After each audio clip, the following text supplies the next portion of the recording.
Berdi dong Pak. Itu kalau sama Berdi tuh rasanya gimana gitu kan? Makin cantik aja. Oh iya, bisa aja sih Om ya. Makin bercahaya ya kami. Makannya cahaya. Oke, Beb, nih gue pengen bukan bahas sih, gue pengen ngobrol sama lo tuh kaitannya sama yang lagi heboh nih, heboh banget nih. Lo mungkin kita semua tahu ya, yang namanya Saiful Jamil nih. Gue nggak tahu tuh. Gue sih kenalnya sama mantan bini ya, kenalnya. Mami DP. DP, iya. Gue kenal sama mantan bini waktu dulu masih manggung, gue masih dari kota ke kota. Nah, si Saiful Jamil ini kan korban nih, gue nggak ngerti ya. Kalau maksudnya bukan korban, dia itu kan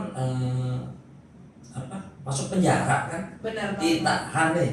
Yang tadi cuma dihukum 3 tahun, ya kan? 3 tahun nih, gara-gara dia nggak terima suap pengadilan, dihukumnya lebih. Jadi tambah lagi, kan kasus itu jadi ngasih suap kan, jadi tambah lagi 8 tahun. Nah sekarang dibebasin ya. Berarti udah 11 tahun atau 8 tahun? 8 tahun jadi 3 sama 5. Okay. Jadi kasus yang suap itu 5 tahun, yang ini jadi kumulatif ya kan. Nah tapi dia kan udah bebas bersyarat 5 tahun, ini udah dibebasin ya, bebas dengan bebas bersyarat. Nah ini kan dia itu disambut nih, ya gue sih nggak mempermasalahkan dia disambut, itu kan haknya dia, dari fans-fansnya dia nih. Ya. Cuma kan menurut gue sih kayaknya nggak etis. Menurut lo gimana? Nggak etis untuk penyambutan Bang Ipul, atau nggak etis untuk beberapa pihak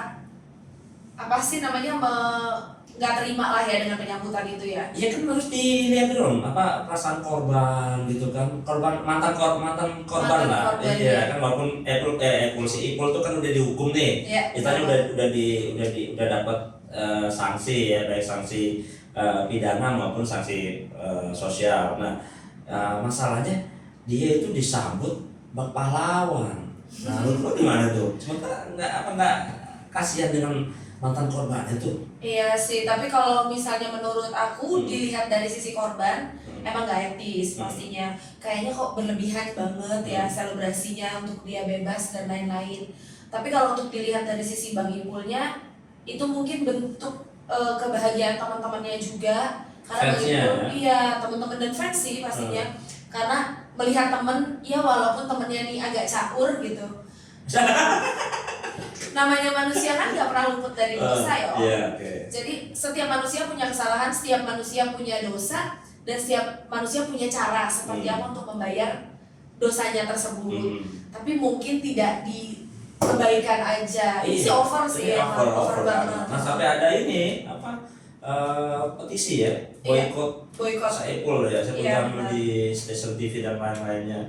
Nah itu kan juga sebenarnya kalau gua pribadi nggak ada masalah sama Saiful, tapi si Saiful ini kan punya hak juga untuk tampil gitu loh. Benar-benar. Nggak boleh kayak gitu juga kan ya rakyatnya. Benar nggak? Iya berlebihan. Ya makanya ini saling berlebihan semuanya gitu. Dari pihak yang pro sama dia berlebihan nyambutnya, yang kontra sama dia berlebihan memboikotnya. Menurut lo kenapa sih dia ditolak sih?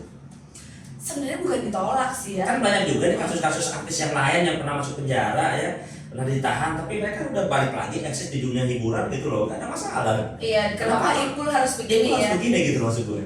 Karena memang kasusnya lumayan mencuat dan yang sedang diperhatikan sih sama beberapa orang, sama beberapa instansi, sama beberapa pihak. Ini kan kasusnya dia pelecehan ya, pelecehan dan pedofilia. Iya, pedofilia ya kan. Tapi dulu sih kalau nggak salah aku sempat baca case-nya. Emang aku sempat kenal sama Bang Ipul tapi nggak kenal deket. Beberapa kali ketemu doang, jalan bareng. Bisa baca dong. Jadi belum bisa menerawang. Terus itu jalan bareng apa ini? Maksudnya kayak main bareng, jalan bareng gitu. Karena satu komunitas dulu. Jadi sepengetahuan aku, Bang Ipul itu bukan orang yang frontal kalau mendekati seseorang gitu. Nggak mungkin dia begitu aja. Ini tapi jangan hard feeling ya buat keluarga korban atau teman korban, tapi lebih ke sama-sama kita introspeksi. Jangan kita melihat dari kacamata korban padahal kita tidak tahu benar-benar seperti apa kasusnya gitu. Siapa yang tahu kalau ternyata Bang Ipul yang menjadi korban di situ. Karena yang aku pernah dengar katanya sih dia udah bayar ke anak itu gitu, anak itu butuh duit dan pengen jadi artis. Oh gitu. Ya, dan menawarkan diri, katanya seperti itu kan. Tapi kan ya itulah, hal-hal seperti ini tuh kan kita tidak boleh mendengar ya kan, tapi kita merasakan atau tahu dulu baru bicara gitu kan. Ini masyarakat sekarang kan nggak benar-benar tahu. Tapi kan udah diputus sama pengadilan bahwa dia bersalah gitu. Iya, diputus sama pengadilan dia bersalah. Iya kan, kalau pas itu dia mungkin tidak bisa membuktikan bahwa dia membayar mungkin. Kan juga kan, karena kan nyatanya kan dia melihat dari putusan itu. Tapi kan kita harus balik lagi nih Om. Dia kan udah menjalani hukuman gitu. Betul. Dia udah menjalani hukuman, dia udah menjalankan sanksi sosial loh. Masa kita mau mematikan piring nasi orang gitu. Nah itu dia tuh, itu ada yang ngomong gitu tuh. Sampai dijegal-jegal ngapain sih gitu iya, kan? Jangan seperti itu. Nggak usah begitu juga, tapi kan kita kan masyarakat timur ya, yang selalu megang sama yang namanya etika dan moral gitu. Mungkin kalau menurut gue sih ya, ini pandangan gue aja nih ya. Mungkin karena terlalu cepat kan si Ipul itu. Kan masyarakat itu sebenarnya pemaaf. Iya, cuma si Ipul ini terlalu cepat, tiba-tiba langsung pengen ngehit lagi maksud gitu. Maksud gue kan bisa kolindon dulu gitu kan. Iya bener gak dong? Harusnya lo temennya kan harusnya masih tahu dong. Harusnya gitu, mawas diri kali ya. Jadi setelah keluar dia introspeksi lagi. Banyak diantaranya sebelumnya, sebelumnya tuh ada yang lainnya tuh, ada kasus pornografi dan lain. Ketika udah di penjara tuh dimaafkan karena memang apa namanya, masyarakat Indonesia itu pemaaf dan pelupa. Melupakan kebaikan, mengingat kejahatan. Nah itu dia kayaknya curhat. Iya sih, mungkin menurut teman-teman benar juga kalau misalnya terlalu cepat ya. Tapi kita kan nggak bisa tahu seperti apa alasannya dia pengen cepat terjun lagi ke entertain. Mungkin dia butuh biaya gitu kan. Hidup berjalan ngomong. Iya juga sih ya. Cuma kasihan aja kalau gue sih liatnya kalau emang sampai diboikot ya kan. Belum dia dibully ya. Tapi memang kita juga nggak bisa memaksakan ataupun melarang kalau masyarakat harus bersikap seperti itu. Karena memang yang namanya kejahatan pedofil ini kan berbahaya. Iya, nanti kalau misalnya dia tayang, misalnya dia tampil di TV, itu bisa habis melakukan kejahatan kayak gitu bisa tampil eksis lagi gitu kan. Itu juga sebenarnya jadi bahan pertimbangan gitu loh kan.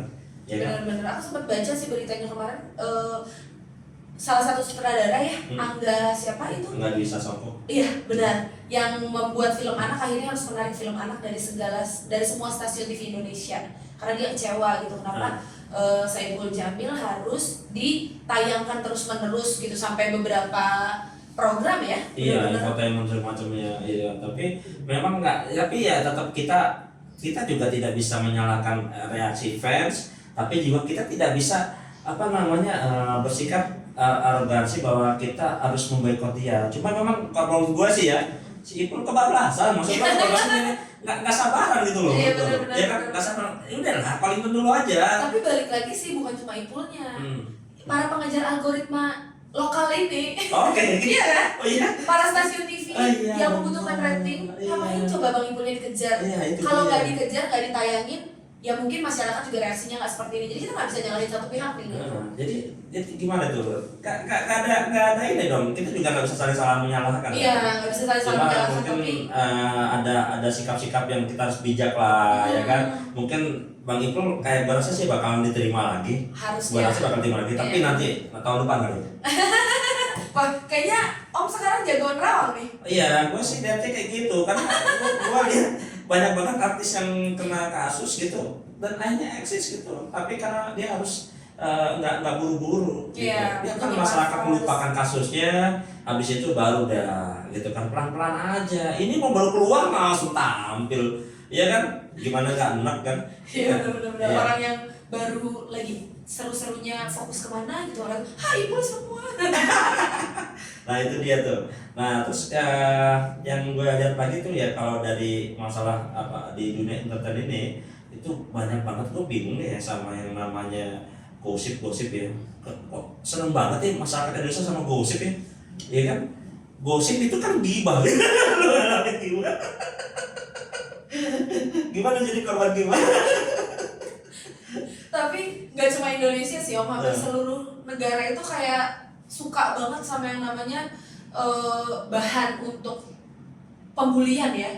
Tanpa sadar saat kita menggosipkan sesuatu itu kan kita membuli mereka secara verbal. Kalau sekarang dari kata-kata, dari komen-komen, gimana ya mau mengantisipasi, nggak bisa Om. Sudah jadi sifat dasar manusia membicarakan orang lain itu lebih enak, mengomentari orang lain itu lebih mudah daripada ngomongin diri sendiri. Nah, nggak pakai cermin masalahnya kalau ngomongin itu. Benar. Iya, kadang-kadang makanya kan kita suka nunjuk tangan kita ke depan, ya kan, nunjuk ke depan, tapi kan yang sisanya nunjuk ke kita gitu kan. Iya, harusnya kita lebih banyak ngaca ya Om ya. Gitu kan, iya. Jadi nggak usah pakai bully-bully lah ya. Apalagi kan yang namanya orang namanya juga orang udah mungkin kan di dalam penjara juga tobat kan ya. Benar. Tobat juga kan, ya kan nggak mungkin kayak gitu lagi terus-terusan. Tapi kita juga nggak tahu, namanya juga baru keluar. Cuma memang ya itu tadi kayaknya kebablasan, benar ya. Iya benar. Kita juga harus pikirin dari segi mentalnya dia sih. Kalau misalnya kita terus bully, apalagi aku nih balik nih ya ke aku cerita sedikit. Aku tuh korban bullying Om. Iya. Jadi mental tuh berantakan banget. Mengembalikan mood. Apalagi saat kita burnout. Kalau kita bilang burnout itu benar-benar kayak hidup kita buat apa ya? Jadi kayak gitu ya? Apa? Itu tuh. Jadi kayak minder gitu kan? Iya, bukan cuma minder tapi benar-benar kayak mau ngelihat diri sendiri tuh susah. Rusak gitu kan? Iya. Biar hancur sekalian gitu. Semuanya berantakan gitu ya. Jadi mungkin lebih hati-hati lagi nih teman-teman nih kalau misalnya mau bullying itu secara verbal, verbal, tulisan atau apa yang lo alami itu visual apa? Aku sendiri tuh ngalamin pembulian waktu aku sekolah sih Om. SMP, SMA, aku dibully sama kakak kelas. Terus aku juga jadi korban pelecehan seksual kan. Makanya aku suka sebenarnya kesel gitu kalau sama orang yang lo bisa ngelecehin orang, alasan lo apa gitu, lo tuh nggak menghargai orang lain. Nah makanya case-nya Bang Ipul sebenarnya bukan aku nggak peduli, tapi aku tidak mau mengikuti. Iya. Jadi kalau orang yang merasa kasihan korban gini-gini, untuk menghentikan ini semua, kita tuh sebagai masyarakat sebenarnya punya peran. Kalian mau berhenti berita tentang Ipul misalnya karena nggak terima sama korban, stop pemberitaan itu, berhenti untuk nge-share beritanya dia, berhenti untuk berkomentar, algoritmanya dia tidak jalan, otomatis berhenti di situ pemberitaannya. Jadi sebenarnya ujung-ujungnya algoritma dia. Nggak ada algoritma nggak seru ya kan? Iya benar. Aduh iya. Emang semuanya komentar. Kapitalis banget ya katanya ya. Benar nggak Ben? Benar. Ya udah. Itu. Oke deh, temen gue kayaknya memang kalau bahas Ipul kayaknya nggak bakal kelar ya, 1 bulan kayaknya kayak gitu terus ya. Pastinya kita ambil hikmah dari semua kejadian ya. Jadi kalaupun ada peristiwa kayak gini juga kita jangan terlalu juga terburu-buru ya kan. Kita juga lihat reaksi masyarakat, kita juga orang ketimbang juga harus jaga etika ya kan. Mungkin Ipul nggak mau seperti itu, disambut seperti itu, tapi ya gimana lagi, mungkin juga dia tidak ingin mengecewakan fansnya kan gitu ya. Benar.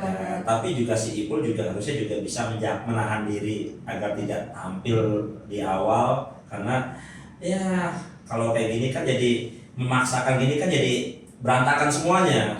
Baik ya, mungkin nanti nunggu beberapa bulan, beberapa tahun dia koliber dulu, dan iya tenang aja Pul. Masyarakat Indonesia itu pemaaf, jadi santai aja.